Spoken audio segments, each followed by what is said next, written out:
E eu nasci em Perdizes. Aqui é um pedaço de Perdizes, meio Pompeia, né? Eu nasci pro outro lado ali de Perdizes, então esse entorno, assim, é muito voltado às minhas raízes, assim. E eu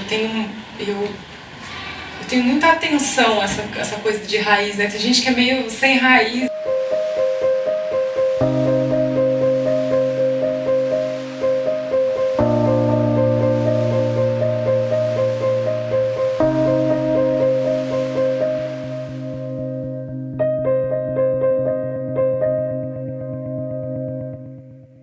Eu sou uma pessoa inquieta desde pequena, não parava quieta.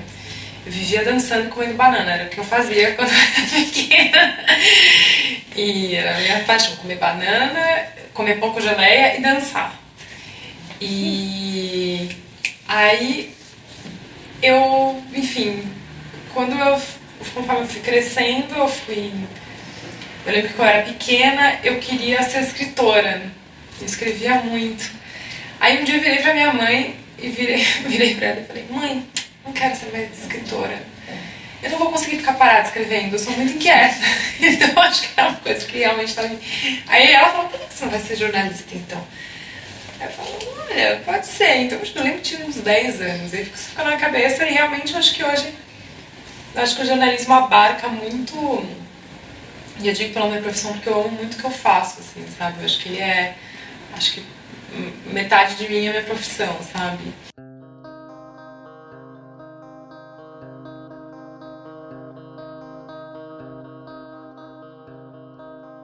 A saudade, ela tem o seu lado bom, que eu acho que é uma sensação de que você viveu coisas boas, assim, né? Ninguém sente saudade de uma coisa ruim, né? Nossa, que saudade de acordar às 5 da manhã pra ir pra escola. Tipo, não, não tenho saudade. Tem saudade só de coisa boa, assim. Mas óbvio que a saudade é um sentimento também que dói se você... Acho que se você não é muito bem resolvido com aquilo que você tem saudade, sabe? Eu acho que a saudade, quando ela é bem resolvida, ela já não pesa. Ela fica uma lembrança boa de uma coisa boa vivida.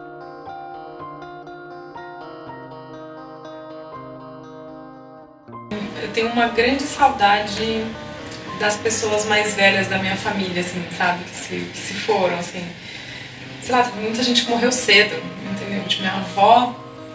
Tem uma avó e a minha tia-avó, que elas eram irmãs, que é a mãe da minha mãe e a tia da minha mãe, que eu tinha maior paixão, assim.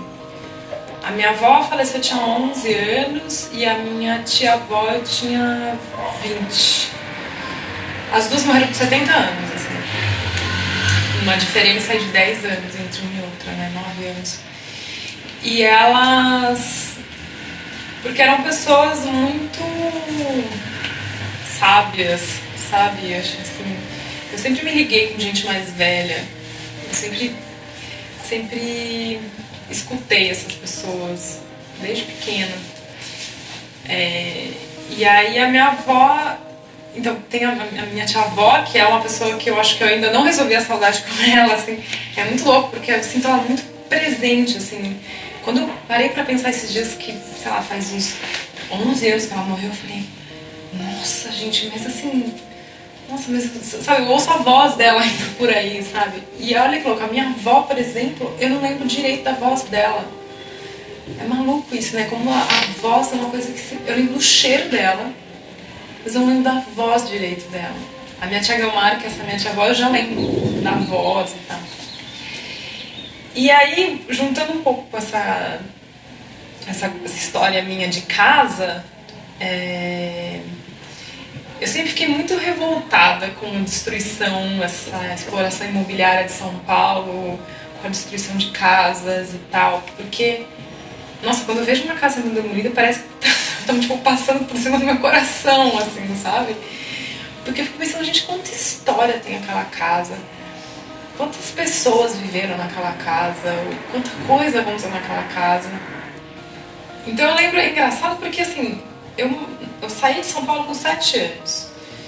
E do 0 aos 7, assim, são memórias um pouco, né, meio longe e tal. E Só que é muito maluco, porque pra mim é muito presente. Óbvio que assim, dos 7 aos 11 eu fui na casa da minha avó também e tal, mas não era com tanta frequência quando eu tava aqui.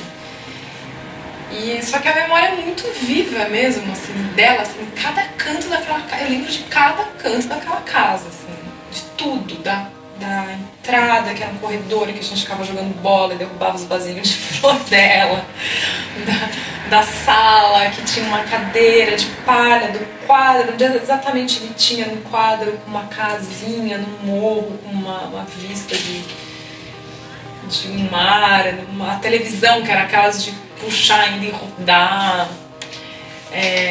uma penteadeira que ela tinha. Cara, eu lembro de cada detalhe da casa da minha avó, é impressionante. Assim, eu não lembro dos detalhes da minha casa, das que eu morei antes, mas eu lembro dela. Tinha uns armários gigantes, aí ela tinha uns livros que ela. Que era, acho, como é que chamava? Mundo da criança, talvez. E aí tinham vários joguinhos que você podia fazer em casa, aquela coisa super antiga e tal. A máquina de escrever, que eu ficava brincando. A gente se divertia, assim, não tinha brinquedo lá.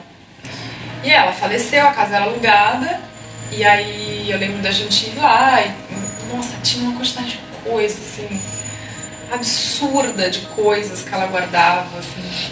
E a gente, no processo de tirar as coisas, de dar as roupas e tal, os meus tios, né, minha mãe, os filhos dela, fazendo essa limpa, né, que é uma coisa sempre difícil e tal.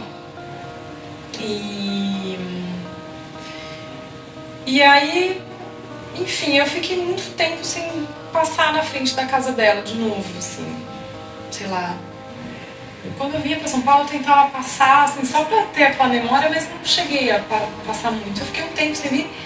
Aí teve uma vez, eu tinha uns 17 anos, eu ainda não morava em São Paulo, eu passei e aí eu falei, eu vou tentar entrar na casa dela. Vou bater lá, vou explicar. Vou explicar que eu sou neta da senhora que morava aqui. Vou tentar entrar porque eu quero ver essa casa de novo. Aí eu toquei, não tinha ninguém. Aí eu toquei na Dona Anitta.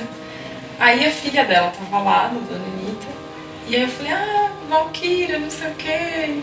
Meu, só a mesma cara desde que eu nasci, ela me reconheceu. Aí eu falei, queria tanto ver a casa. Ela falou, eles estão viajando, mas eu tenho a chave, porque eu tô regando as plantas dele. Eu falei, não acredito. Aí eu entrei na casa e ela tava toda reformada, assim. Só que muito louco, assim, até um amigo meu falou uma coisa, um amigo meu arquiteto. Ele não é arquiteto, mas ele entende muito de arquitetura. Ele falou, existe uma coisa na casa que nunca muda, a luz. Porque pode, gente, só, não sei que você quebra uma parede ou uma janela, mas assim, a luz não muda da casa, né? Pode mudar os objetos e tal, mas a luz sempre vai ser a mesma. Eu tava com 24 anos, eu voltei pra São Paulo. E aí eu resolvi passar de novo lá na frente da casa. Tava passando, falei, nossa, tô perto, vou passar lá na frente. Aí que foi, a casa tinha sido destruída, com aquele conjunto de casinhas que tava destruído, tinha um tapume na frente. Tinha acabado de ser destruída, tava demolida mesmo, tava um pole, tava pedra e um tapume. Eu fiquei um choque, assim, eu não sabia como reagir, assim. E do lado da casa tinha uma mureta, que era uma mureta do prédio vizinho, que era um prédio baixo, que a gente subia nessa mureta e tal. Eu subi nessa mureta, assim, eu não conseguia parar de chorar, assim, eu fiquei tipo, eu acho que alguém que entrasse, passasse na rua e me olhasse e falasse, você tá louca, tô indo pro tapume chorando, tô louca. Aí eu subi assim na mureta e fiquei assim olhando aquela casa destruída na minha frente, assim, eu fiquei, não, foi muito louco, parecia realmente que um pedaço de mim tinha ido embora, assim, sabe, um pedaço da minha história tava lá, assim, nessas pedras, sabe, e eu fiquei um tempo ali parada, olhando, chorando, e aí eu pulei lá e peguei uma pedra, que é a pedra da avó, que é essa pedra aqui, que é a pedra que eu guardo de memória até comigo. Eu acho que a gente tem que também tentar resolver essas saudades dentro da gente, sabe? Porque eu acho que isso faz parte também da gente crescer, da gente não ficar tão presa assim a uma dor, a um sentimento ruim lá do passado, sabe? Que eu acho que a gente tem que ir pra frente, né? E aí transformar, né? Eu acho que o grande lance desses dois polos da saudade é você tentar transformar uma coisa em outra.